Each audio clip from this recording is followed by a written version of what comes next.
softness. There is courage in choosing to heal, in setting down the heavy lifting, and in claiming your peace as a non-negotiable right. We are building the infrastructure for impact. A collective space where the diaspora can find tools, community, and the unshakable permission to slow down, process, and thrive. Your healing is not a luxury, it is the foundation.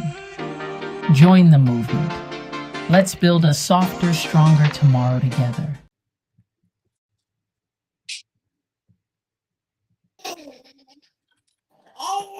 Blessings and welcome to Black Mental Health Matters. My name is Steph Jones, also known as Lale Kalandra, and I'm a therapist and mindfulness life coach. We are streaming live to United States of Africa on the Black Mental Health Matters YouTube channel and on LinkedIn Live. Today, we have an amazing panel that we will be discussing understanding postpartum depression through a CBT lens. I am pleased to be with you ladies. I will let you introduce yourself and then we can jump right into the conversation. And I'll start with who I see first. Tahara, please introduce yourself. Hello. Thank you for having me today. My name is Tahara Debarrows. I'm a licensed marriage and family therapist practicing for over 8 years. I own my own group practice called A Journey to Healing Counseling out of Connecticut, where we service women with maternal mental health, and that is our specialty. So we also use EMDR and other modalities, trauma-informed modalities for that population. Awesome. Thank you so much. Bernadette, please introduce yourself. Greetings, everyone. Hi, family. My name is Bernadeth Betchi. I am a mother, I'm a sister, I'm a friend, and I'm also a decolonial and intersectional scholar, specifically in Black maternal mental health. And I am also a human rights activist. And I would say that I came into this work more as I believe to understand that it's my mission on this side of the veil, and in trying to help mothers and families navigate, the different stages of life, and motherhood is one of them, and then mental health is another part of it.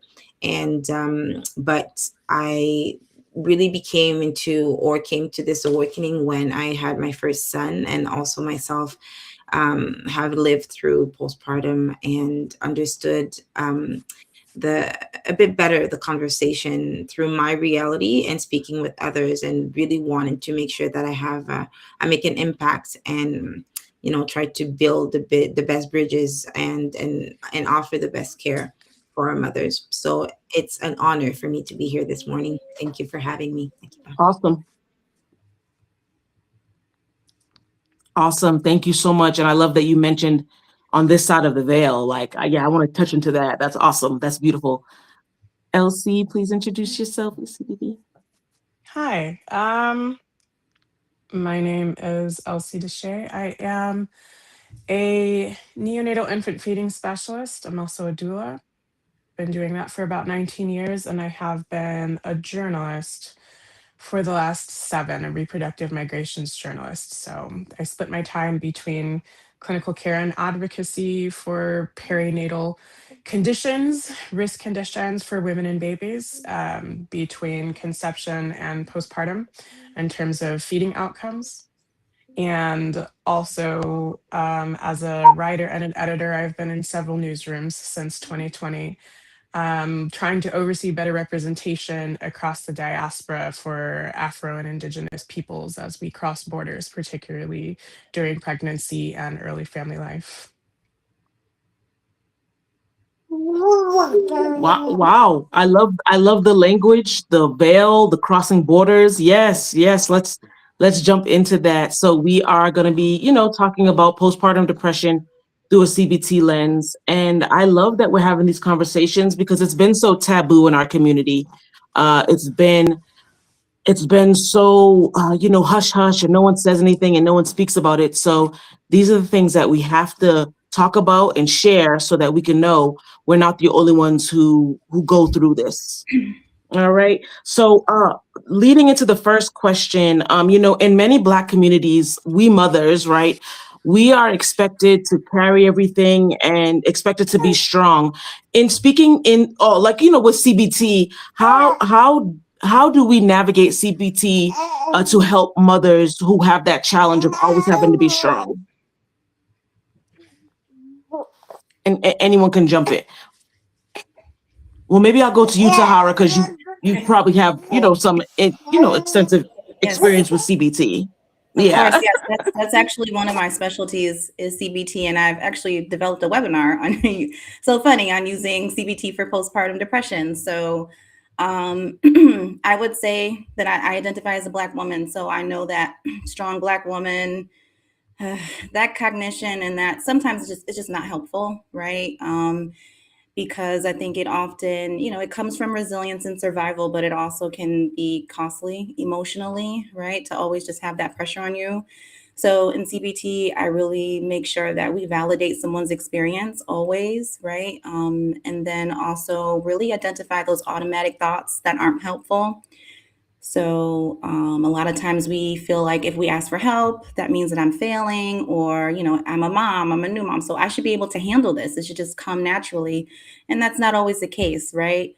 Some people believe that if I'm struggling, that means I'm not a good mom. So identifying those cognitions and really saying, like, what's the evidence that you have for this, right? Would you say this to your sister or your friend? Like, are these helpful cognitions to really have? And the goal is really not perfection around when you're doing the reframes. It's really just making sure that they are more flexible in their thinking and really seeing that seeking help is a strength. It's not a weakness, right? Having that awareness of, I need support. It's okay. So. It's okay. We need support, Bernadette. I see you. It's okay. Thank you. It's okay. Black moms, we need, it's okay for us to have support. We're not weak. It's okay. So that's perfect. Bernadette, please go right ahead. I just wanted to add two things to what you're all saying. So I think maybe to backtrack a little bit, because I find that maybe we're very used to the language, but for anybody watching, just to maybe again, just bring them along, just like when we say CBT, what is CBT? Like if I had to explain it to my 5-year-old what CBT is, so basically cognitive behavioral therapy. So what is that? It's a tool. We use that to try to help people that are going through, and then anxiety, depression. What is anxiety? When your body is not feeling right, when your mind is telling you stories and then you start believing them, and then there's a disconnection. So when we speak about CBT, for all of us watching, just like this is what we're referring to. We're using this tool to try and care for people in their very specific lived experiences, right? And then to add to that, I'm a storyteller. I like to bring back a bit to what I have experienced, because I find that sometimes it reaches out more people.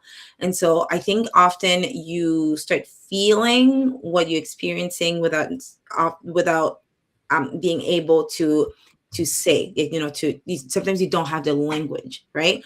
So after my son, there's a beautiful gift in front of me, and I'm a mother. I always want to be a mother.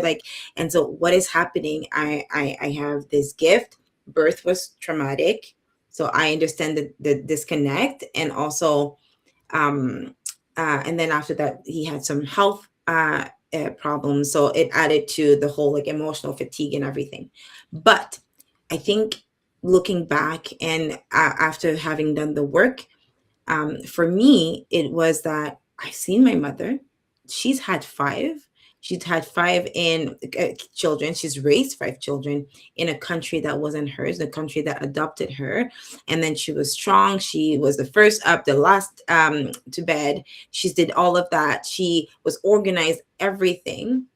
So how, what is happening? What's wrong with me, right? Because I never had, I think, visually speaking, I didn't really see her in that vulnerability of like, motherhood is not easy, and there's a range of emotions when you're having a child, and then you're all experiencing those probably internally, even though they're not showing it externally. And it was the first time as an adult that I sat with my mother, because when I had my first child, she came, but all my children, she came and she helped me transition through the fourth trimester for many months, which actually I think that's the best gift. Like, if you don't receive any diapers, nothing, like having someone there help you transition the fourth trimester is the best gift someone can give you. But it was the first time we had, after my first son, we had an honest conversation around her telling me, actually, it was really hard for me too. I just also never had the experience of a woman before me showing me that other side of motherhood. So, oh, okay, now we're talking. So I think that not only holding space for women and coming forward to us and sharing their experiences, but also showing like that side, the vulnerability. It is okay to show that it is not hard. It doesn't mean that, we love like children less or whatever, but it just means that we're human, and that that word resilience that we have so well appropriated maybe doesn't fit us all, or maybe we should redefine what that means, right? We should redefine what that means, and we should actually be more open in sharing the other side of it, and the side that doesn't show perfection, and the side that doesn't show that we have all of our emotions together and everything together. So I guess I just wanted to add that to what has been said. Fantastic. Thank you for that addition. And thank you for backtracking us to explain what CBT is so we can take people along with the journey. Much appreciated. Also, I love that you are displaying that we are the ones breaking the cycle of not speaking about our issues. Your mom was experiencing those things, but we were told to be quiet. And because we're women, and depending on where we are on the diasporan spectrum, you really have to carry everything. You don't have assistance. It's almost seen as shameful to talk about struggles that you have. So we're breaking that cycle. We're speaking about it. So thank you for sharing that. And also, let me backtrack. I think everyone might have mentioned, though, if you were a mom, like I know you mentioned it, Bernadette. I'm not sure if anyone else did, but you guys have mentioned how you support, Black moms in that space. Like, there's help out there, and we don't have to be silent anymore. So thank you for sharing that. LC, please share. And even so, we're talking about CBT, right? It's the focus, but also just as Black women in general, there are a lot of stigmas put on us, so we can always fit in that lens too. LC, please, if you'd like to share on that. I'm getting some feedback when I'm listening, so I hope everybody else's sound is a little bit better than mine. So I am a counselor, and I've been trained in several different types of counseling. I have 2 socio and psychology based degrees, and then journalism, and then a perinatal health degree. And what I appreciate about CBT, so I am a mother, I have 4 children, and they range from 6 to 15. So I've got a full house and a full life that I am very grateful for. That obviously comes with its own demands. And for almost 20 years now, I have deeply enjoyed. I could have, I was pre-med, I could have done a lot of things. I had wanted to be an obstetrician, and then I wanted to be a midwife. And I'm very happy that I'm a neonatal infant feeding specialist. I have my own, licensure with that. I think infant feeding, there's less than 2% of us on the planet are Black in infant feeding specialties. So I'm extremely proud and very stubborn about being part of that representation for obvious reasons. But in working with the rest of my colleagues in the psychosocial aspect, I think what is helpful about CBT is twofold. There's a cultural compatibility between CBT and Blackness in terms of the Black experience. I don't want to make projections because of the enormous, part of being Black is being reduced to prejudices that are thrust upon you based on our experience. That more or less is being Black. at least from the external point of view, right? And the ethnic diversity that we all maintain and celebrate is within it, right? So there's always that tension between the inner identity and the outward behavior of other people based on what they see within us.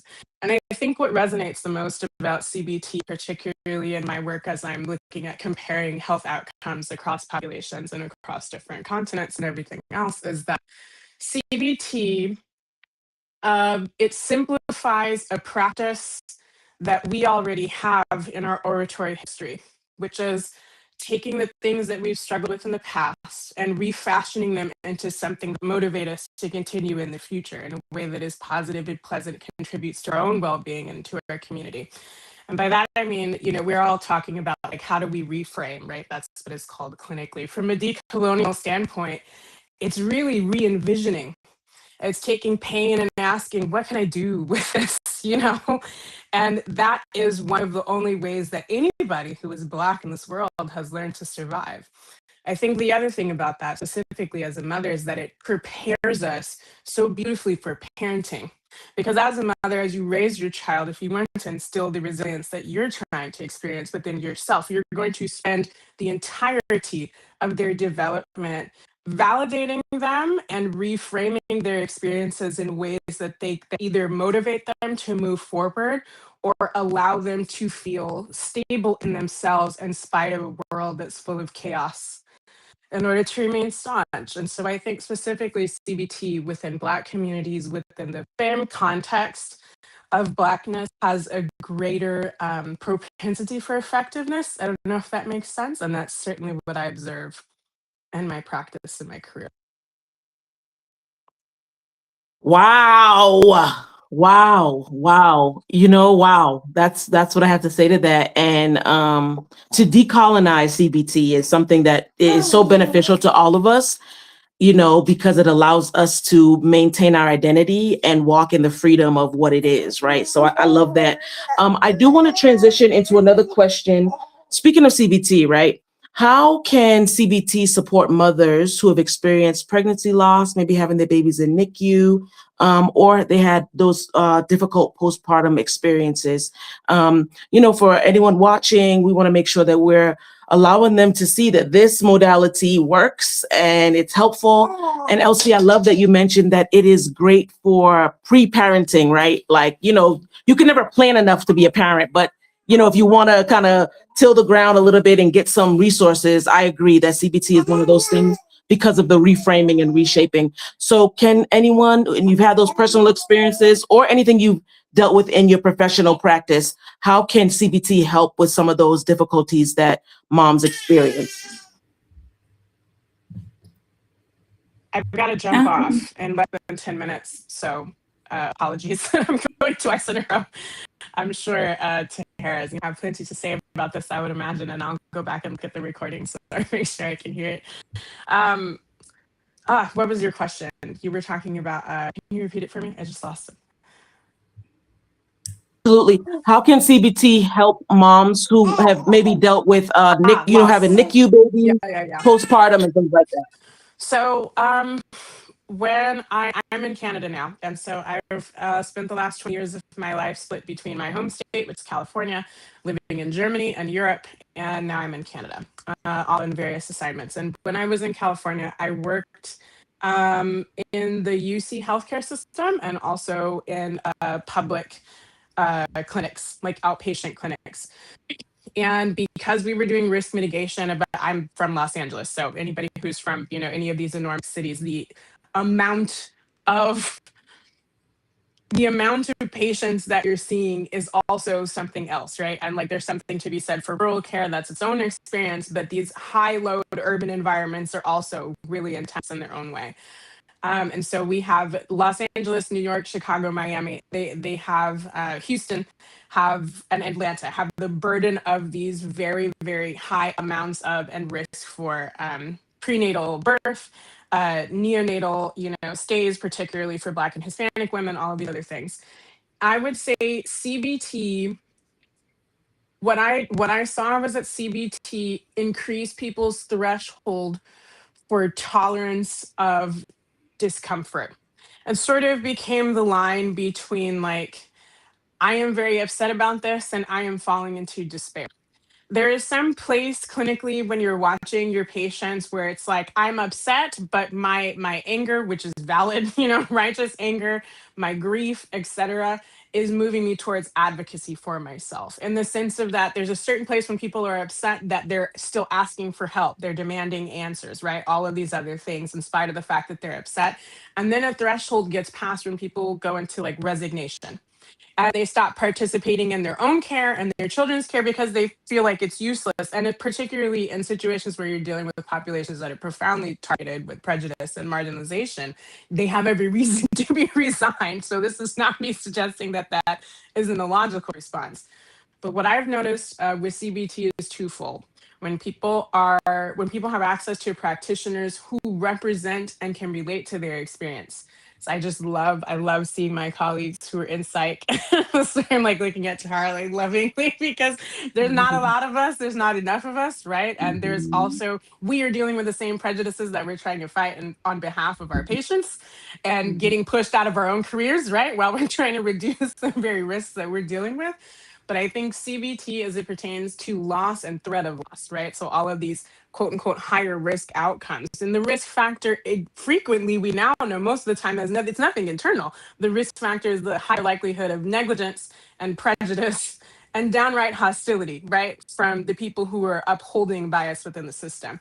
CBT works as like a mental stopgap to tell you your pain is valid and your need for care is, like, you have a right to care, you have a right to restitution, you have a right to all of the rest of these things. So I think it can instill a sort of resilience in you, as long as it's being supported by your provider. You have to have at least one who's helping, or a doula or anything else, that reduces the long-term impact of loss.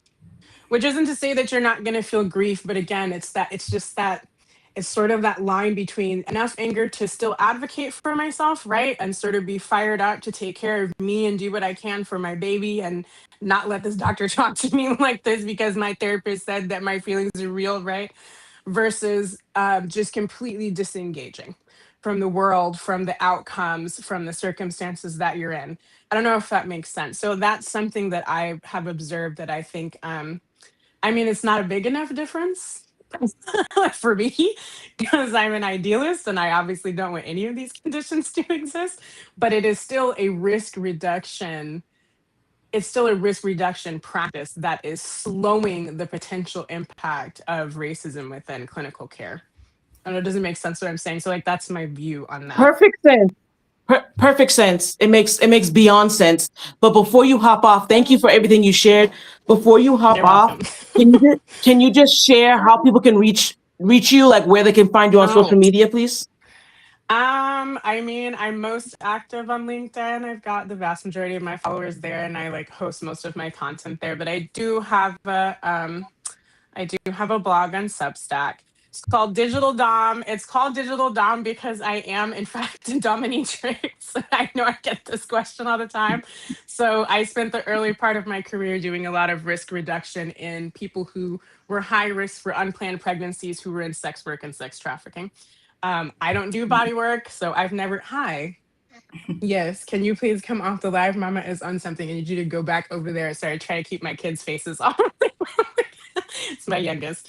I agree. Yeah, no.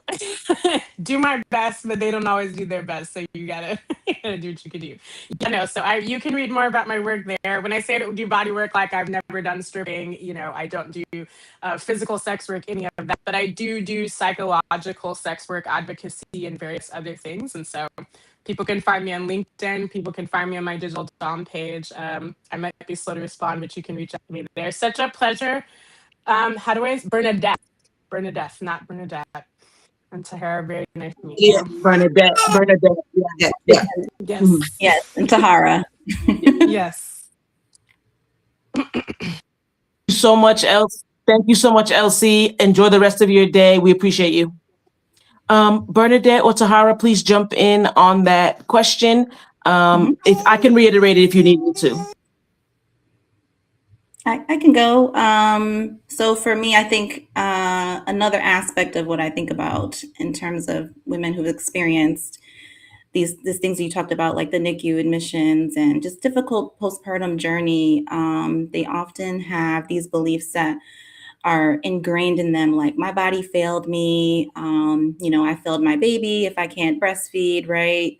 Baby's not latching, or I can't trust myself. Talking about when those postpartum cognitions or thoughts can get really scary for moms, like the baby doesn't love me, or like I can't trust myself with baby. That I'll be able to wake up on time to feed them, different things like that. And we really want to make sure that we are separating facts from interpretations. And one of the CBT tools that I really like is behavioral activation. And I know it's like the hardest because when you're depressed, you don't really want to do anything, right? But you have this baby here. So so you do have to do at least the minimum to take care of yourself and baby. But if you are experiencing grief because you experience loss, right? Obviously, that can lead to withdrawal and isolation.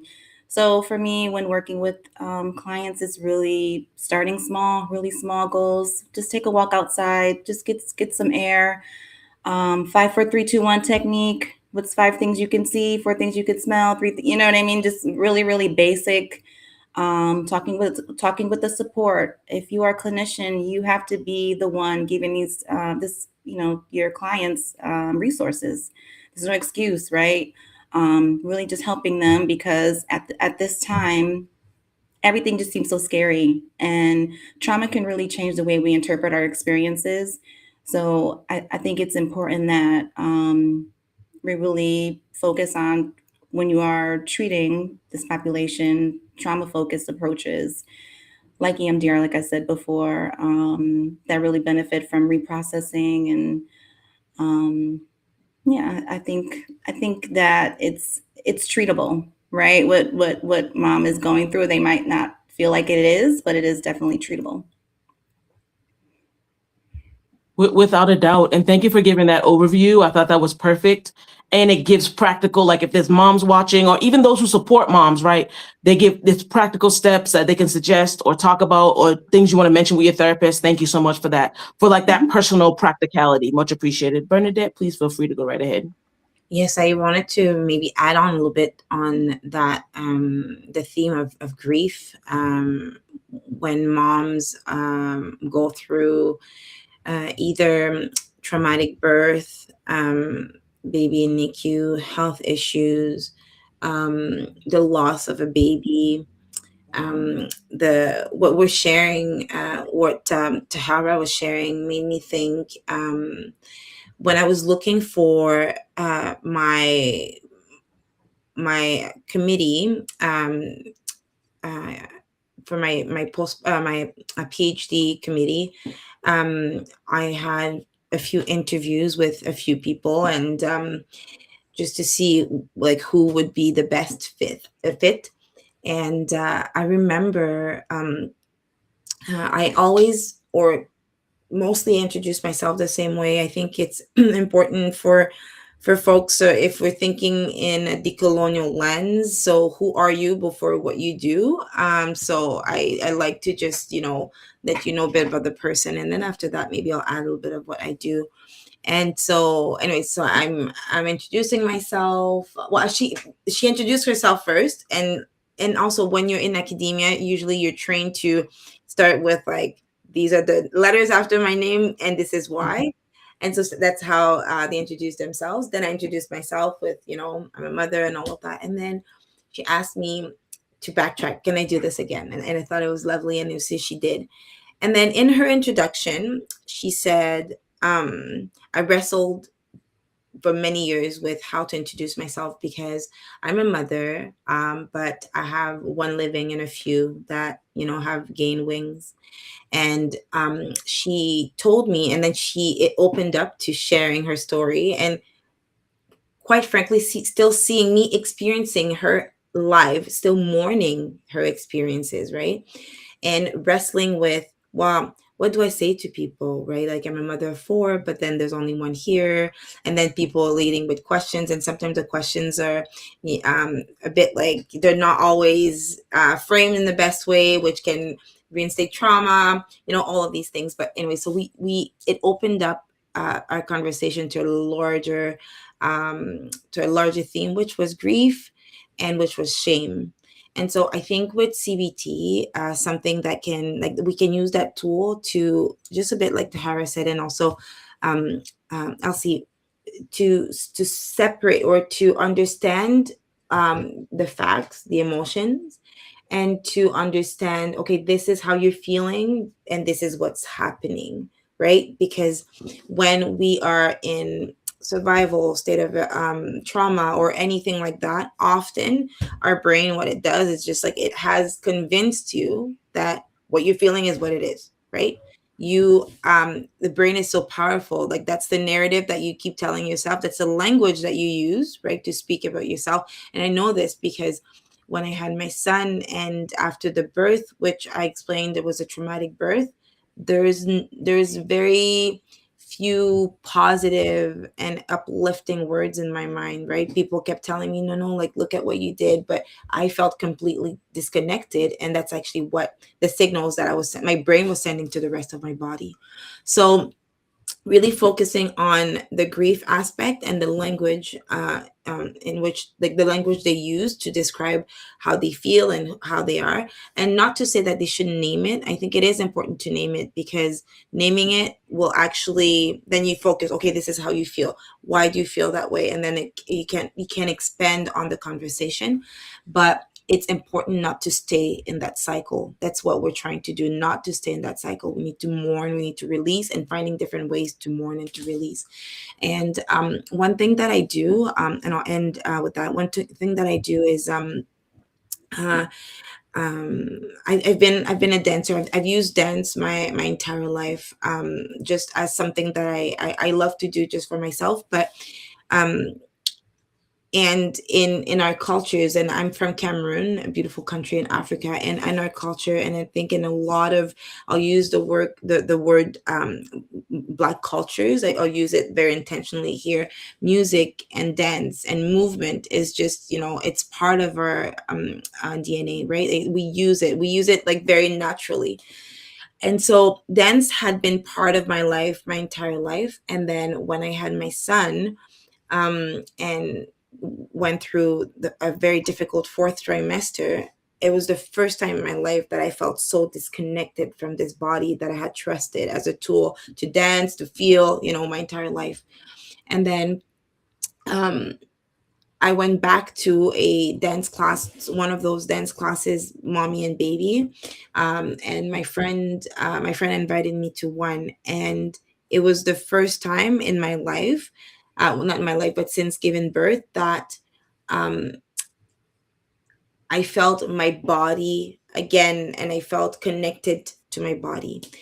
So since then, I have been teaching my own, I call them Afro celebrations, where I teach to parents, but also just to a group of people.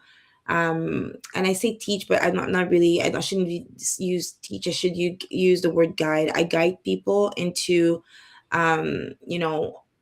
going, like, leaving their brain a little bit, like being less cerebral, and then going more into their bodies, and inviting emotions that are kind of circulating within their bodies, and trying to dance with it, and then hopefully eventually release. So embodiment. How do we embody our emotions? So why am I saying this is because I think when we are acknowledging what a mother is going through, we should also ask, what makes you feel connected to your body? For me, dance and music is.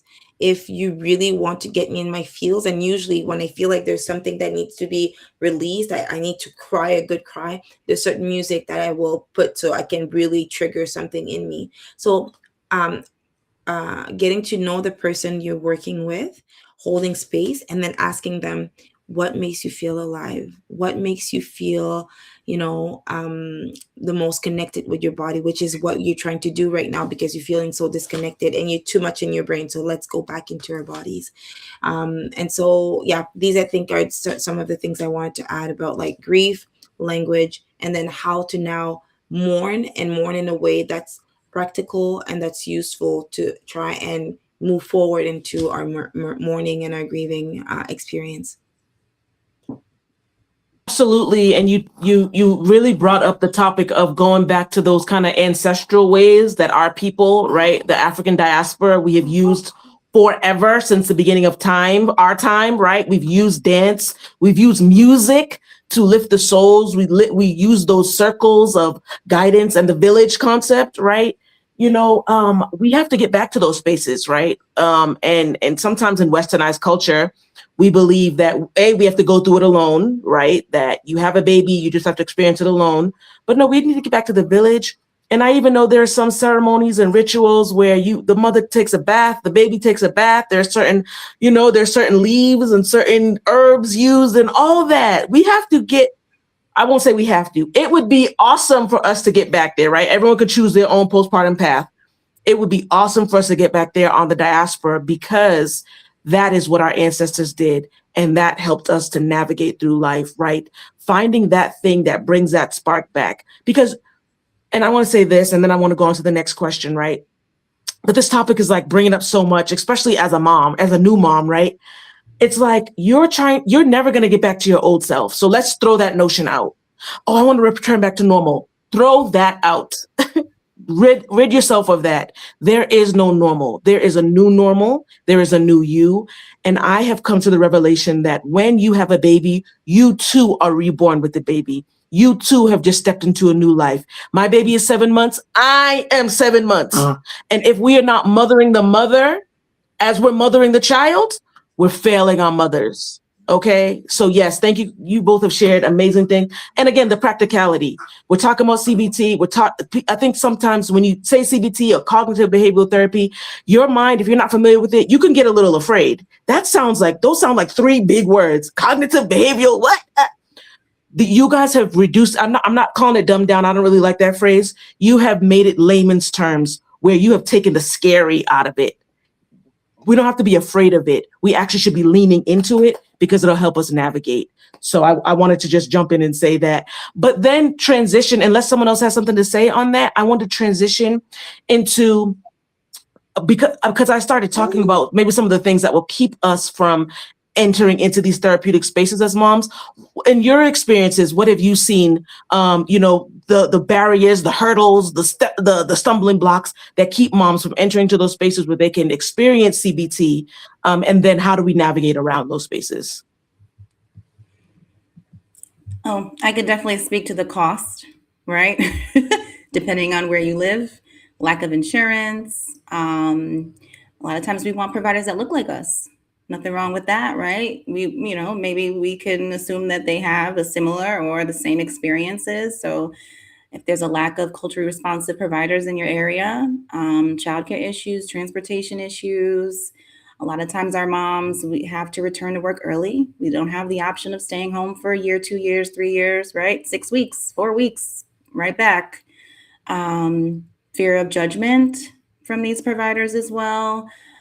A lot of times we have the stigma of child services being involved, right? Because maybe, I feel like I'm not doing enough. Someone's going to call child services on me, or just a lot of medical mistrust and mistrust in that area, which duly noted, right? Like it's an experience. It's realities that we talked about. I think Elsie had talked about before, just like that experience historically that we've had with the medical field being Black, and also in our own families. Just pray about it. You'll get over it. Grandma had 20 kids.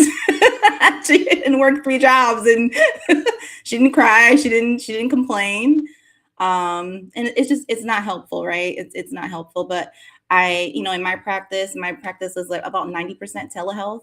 So I feel like in terms of, with providers, offering telehealth is important, making sure that we are partnering with the community, the faith community, anything that has to do with parenting and moms, making sure that there's peer support for mom as well.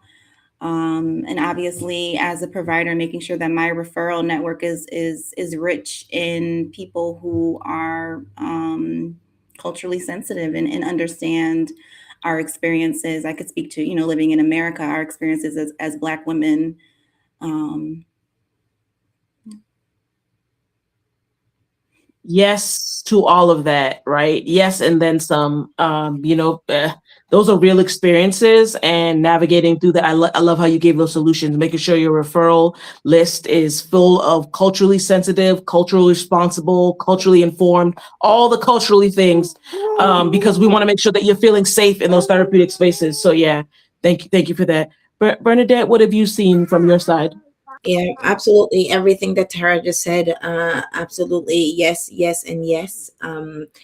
I, as a first time mom, when I had my first one almost 13 years ago, I had the privilege to be in some spaces with, like mommy and baby and mommy and this, and I would look around me, and there was no other Black mothers, right? So I came to this country. I live in Canada. I came to this country as a child. So I navigate these spaces very easily. The culture, everything is very familiar to me.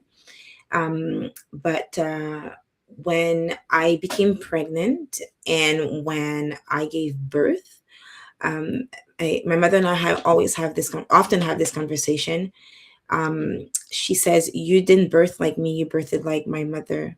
I had this visceral, like it was a physiological, it's physical need to, I birthed at home. There's all the cultural, anything, like all the download from my ancestors, they came upon me, and then that's how I want to co-sleep. I want to do this. I breastfed until he was 5. Like there's so many things that, um, I wanted to do naturally.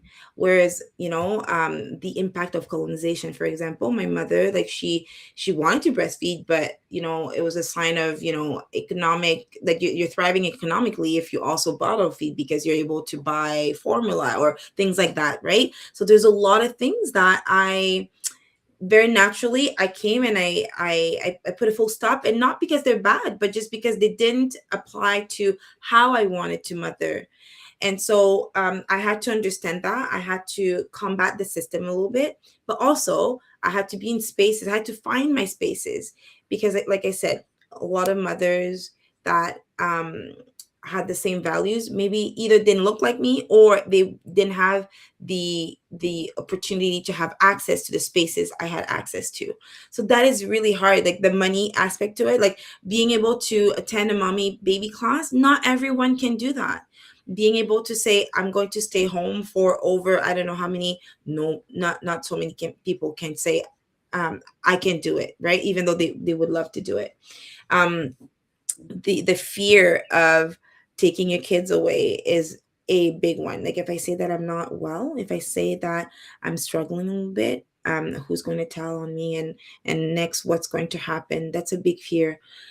So part of my research, so what I'm looking at through my research is I'm looking at postpartum depression and anxiety disorders in Black women. And my argument is basically we're going to get sicker and sicker because we have by saying we is by adopting the colonial system, we have completely erased communities, and the village is non-existent anymore. And the village now is costly. You want to have a village, you need to pay for someone to come and clean your house. You need to pay for someone, and like you need basically need to have the financial means to be able to have a village. And the thing is, people would love to come in and help you. However, they are also struggling. You have to have 1, 2, 3 jobs to also make sure that they provide for their family. So the idea of the village is not the same anymore. Communities are non-existent. We might have virtual communities. It is not the same. Let's face it. having someone like close to you, hug you, touch you, take it, like is not the same as, hey, I'm gonna get on a call with you. So my argument relies on we've lost the village, and people are not designed to be alone. Villages were created where, like elderly people, and then like, you have elderly people that are taken care of, men are here, women are here, children are here, like there's a structure. That structure doesn't exist anymore. And then you add the layers of single mothers, or single father household, like one parent.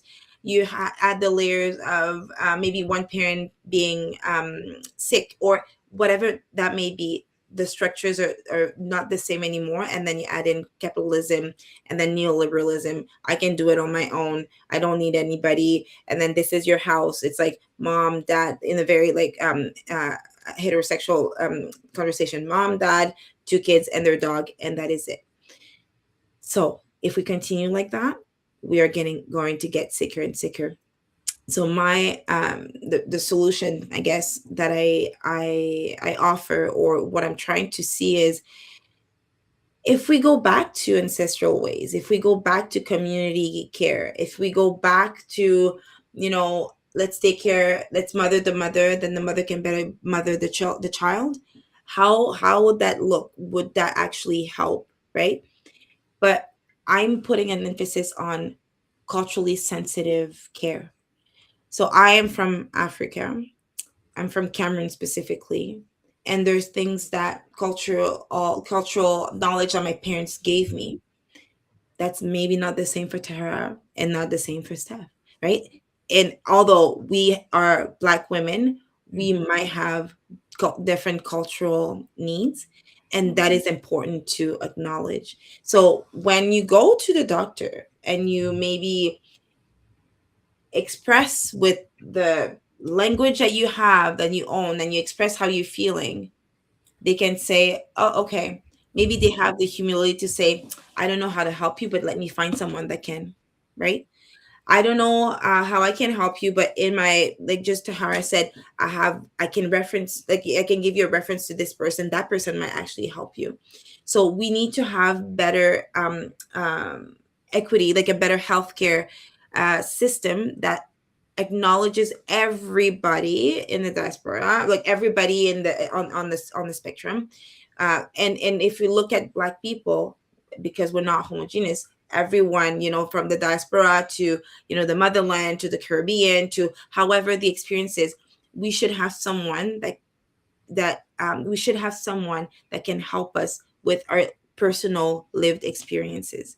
So I think that is absolutely important. And because there's not that many folks that look like us in the healthcare, we could definitely have allies that are informed on the topic, that are also humble enough to understand that they might not be able to help us, but they might know someone that can help us.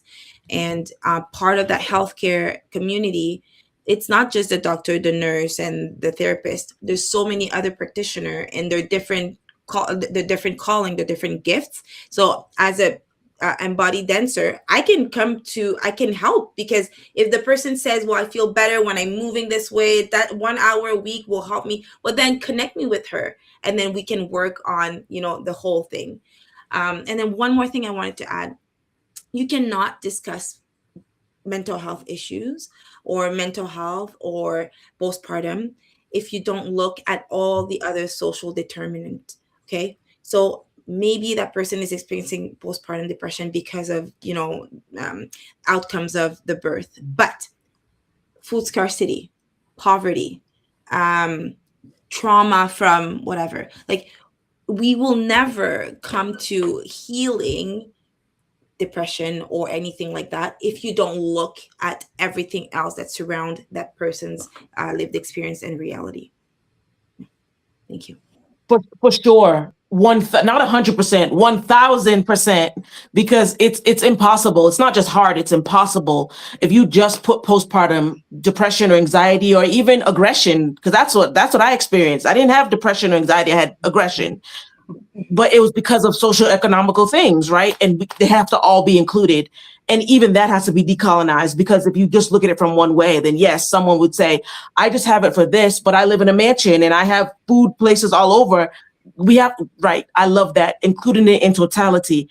And you gave a great segue, Bernadette, into my next question, which is, what responsibility or how do healthcare providers need to frame questions or notice signs so that they can start addressing these postpartum issues?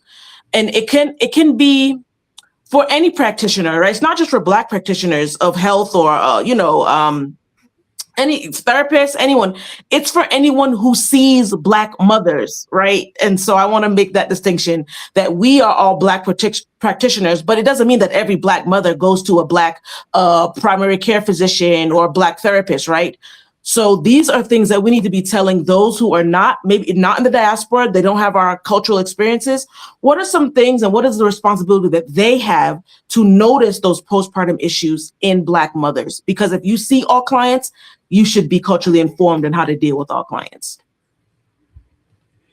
I could speak to clinicians because obviously, after you have a baby, there's a screening, but screening should occur, assessment should occur multiple times, right? When you're seeing someone, not just at the 6-week postpartum visit.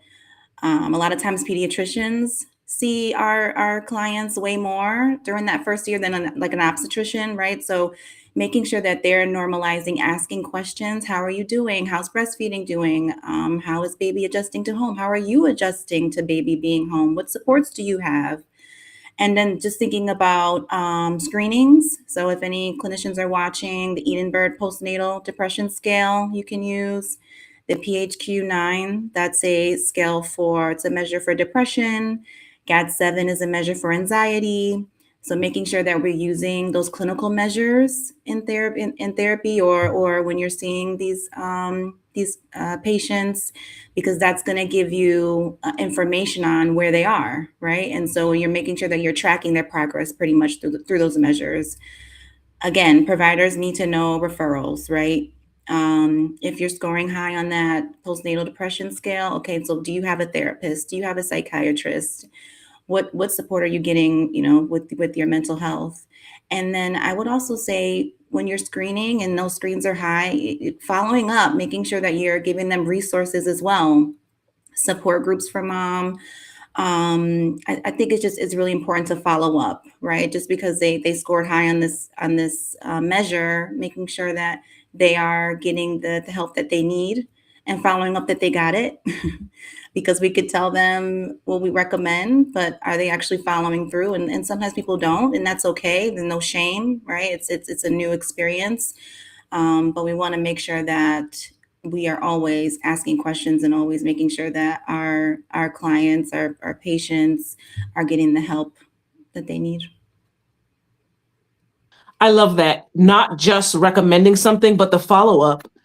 Mothers forget all the time. I feel like your brain just tries to leave you, your thoughts just run away. And so it's like, wait a minute. So yes, I love that. Thank you. Thank you for mentioning that. Recommending, but do the follow-up just to make sure that they're actually taking advantage of those resources. Thank you for that. Bernadette, please. I think I'll have you repeat the question again for me. Absolutely. So what are the ways, or how should primary care physicians, therapists, people in the healthcare industry, how should they be showing moms how to deal with postpartum, or how should they be screening? What should they be offering to moms so that they can recognize the signs of postpartum? We want to make sure that, and I'll add the piece that I added on. This wasn't in the original question, but the piece I added on was, it's important for all practitioners to know, even those who aren't in the African diaspora, because if they see Black moms, they need to know what to recognize and what to recommend for them dealing with those postpartum things. Absolutely. Okay. Yes, I now remember. Thank you. I was so invested in what Tahara said, I forgot the question. So I remember, so I had a midwife. I had a midwife with my three pregnancies and my 3 births. And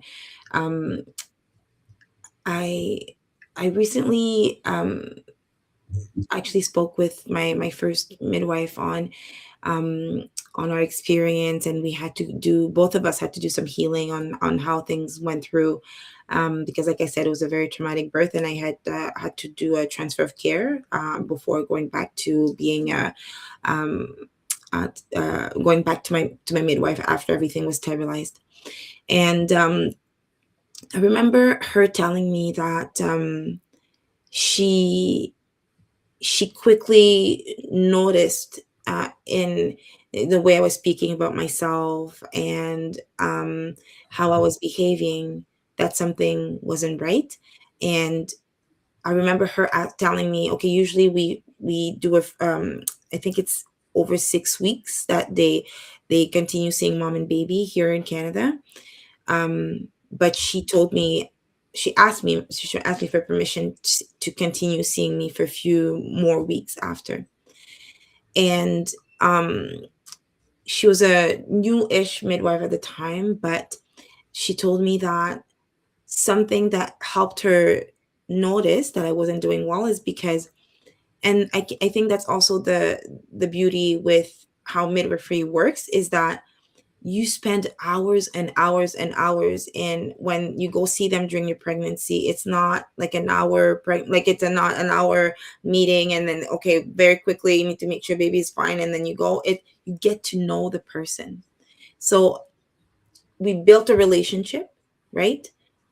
Before I had baby, and she saw the person, understood a bit like the persona, the character, and then saw that there was a drastic disconnect or drastic change after. And then it wasn't like the first day or the second day or whatever, just because we know, hormonally speaking, we go through a roller coaster and there's like so many things, but it was like the subtle little things. When we started this conversation, we spoke about resilience, and we spoke about how we were raised by mothers, grandmothers, aunties that, probably struggled a lot, but didn't show. And at the time, maybe we wouldn't have been able to recognize that they were struggling. So what happens when you see someone that looks like they have it all together, but they're struggling, right?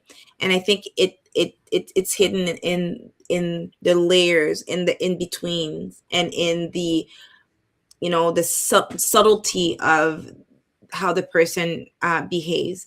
But to get to that, I think you need to get to know the person, or you maybe get to know their village if they have one, and then maybe their village can come to you as a practitioner and say, like for me, my midwife, she would come at home, my mom would be there, there were people that had conversation with her saying like, there's a lot of crying, there's a lot of like negative talking, there's a lot of, right? So I think that maybe these are alternative ways of doing, but I think we also need to acknowledge those, and because it's not always visible.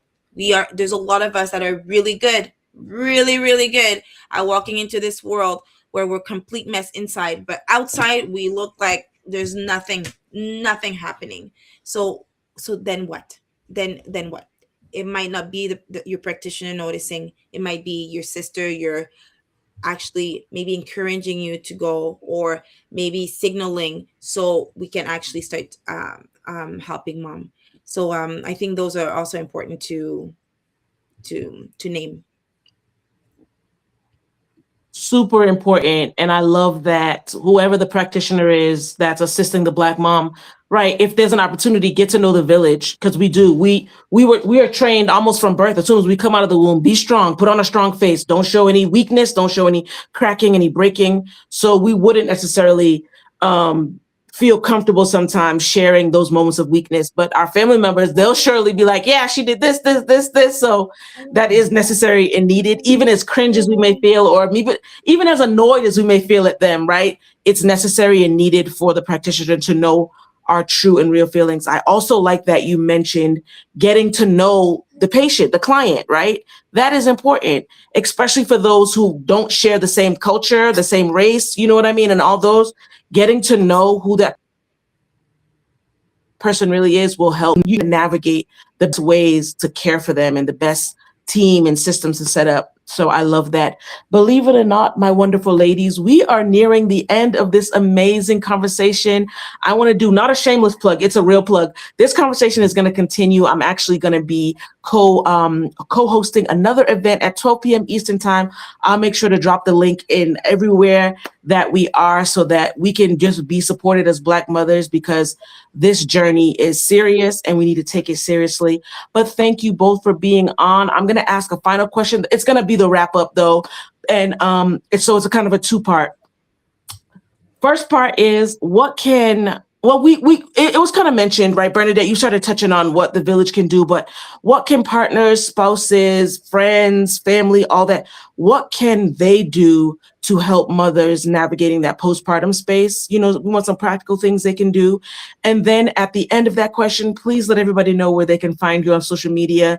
You both have given such amazing insight, gems dropped everywhere. And LC, if you're still watching or going to rewatch, we thank you for what you were able to share in the time that you are here. I know people are going to want to connect, especially moms who are experiencing the things that we've explained.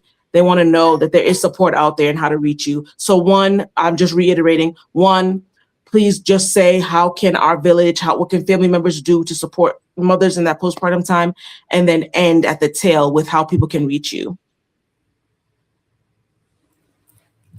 I would say that just be mindful of what you say to mom, saying like you're overreacting or, you're just fine. Not helpful. Instead, you could say, tell me what's going on with you. Or just validating. That sounds really hard. Like you're going through something. Give yourself grace for what you're experiencing. I would say if you're a partner to someone who is entering into motherhood, telling them to make sure that they're prioritizing sleep, helping them watch baby for a few hours so they can take a nap if that's possible, making sure that you're protecting mom's rest. I watched a video the other day and a dad, you could see the mom in the background on the bed trying to sleep and the dad's playing with baby in the same room. It's like, come on. So, being mindful, mom's trying to sleep. You guys can go in the other room or you can go outside with the baby. Like, it's okay. Challenging the guilt that they feel about whatever they feel about, again, not being able to breastfeed, not being able to take baby home immediately because of something, or them still being hospitalized because of something, right? And really celebrating the small wins. You were able to walk outside today with baby and take a walk. Baby latched today, like that's a win. Baby smiled today, you smiled today, like really those little things. And I think that encourages them to keep going. Oh, and to find me on LinkedIn, I'm Tahara Debarrows, LMFT on LinkedIn. I have Facebook, Instagram for and also LinkedIn for my business, A Journey to Healing Counseling. Email info@ajourneytohealingcounseling.com if you want to connect or have any other questions about CBT and postpartum, as that is my specialty. And then the website is www.ajourneytohealingcounseling.com. Lovely. Thank you so much. Thank you. Bernadette, please. So, oh my goodness, there's so many things. Just that question could be a whole conversation, but I'm going to try to be quick. So partners,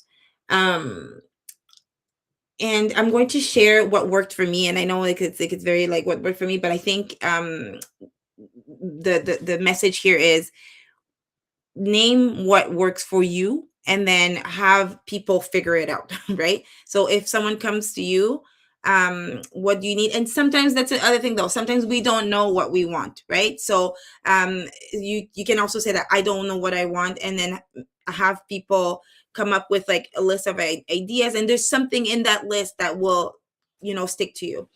Me, I wanted to be surrounded. I wanted to have a house full of people.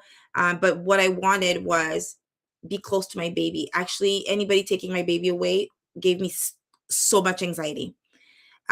So do my dishes, cook food, my laundry, my house, feed me, come and talk to me when I'm awake, but don't take my baby too far. And that took a long time actually for me to detach, because I had that guilt of birthing go properly, a lot of guilt, and then maybe I harmed him. Now I just, all my focus was on that child. So now that when people understood that I was focusing only on my baby and kind of forgetting about myself, they needed to take care of myself. So naming what you want, or saying I don't know what I want, and having people continuously like coming to you with ideas on how they can best support you. But my whole thing was, I just want to take care of that child, but the world was continuing, so make sure that my world is together. Something I did or I responded really well to, and I did after the fact, was I messaged mom, like my friends, my sister-in-laws or whatever, at nighttime. For some reason, when you're a new mom, right, during the day the sun is out shining, or the birds are like singing, everybody, at night, oh my goodness, it's like the anxiety is just there. It's like it's speaking to you, and then your child, and then is he breathing, and then, oh my gosh, night was really hard for me. And so messaging someone at night, maybe they won't answer, but seeing the message, someone was thinking about me. Someone was also up at 2 a.m. Someone might be, struggling too, and they thought about, like, that thought of someone is thinking about me. And, this experience felt like the biggest hug. So messaging the person when you think about them, but I'm going to put the emphasis on at night, is like, it's big. It was big for me. Holding space, coming to someone, not wanting to give them all the advice. I did this and this is what's going to work for you. But say, I'm here to listen, and you want me to share what worked for me. And, all the beautiful words of encouragement. And one more thing is, you might be going through postpartum depression. Your partner might also be going through something too. So not acknowledging what your partner is also going through is very important. One thing is, I wanted to say, Steph, you're doing this right now, sending all the questions, having this conversation, and there's a little baby beside you. You're a rock star. And we do it all, and we think it's like, oh, yeah, baby's scared, we do it.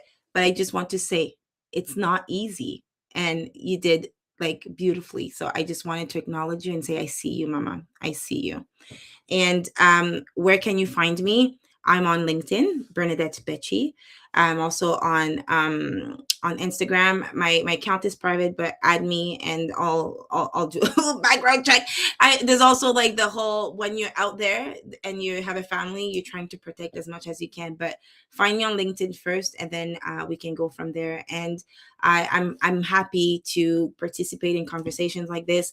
Invite me in person, it's even better. My vibe is even better in person.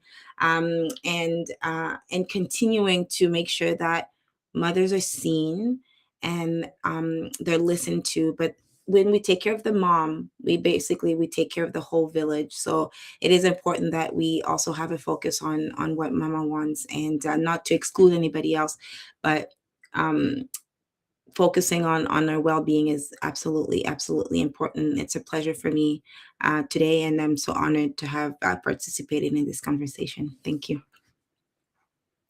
Thank you for all of that. I want to say this too, right? Because you mentioned something really good, and we're wrapping up. I think people think, oh, let me take the baby away from mom. Mom doesn't like it, and neither does the baby.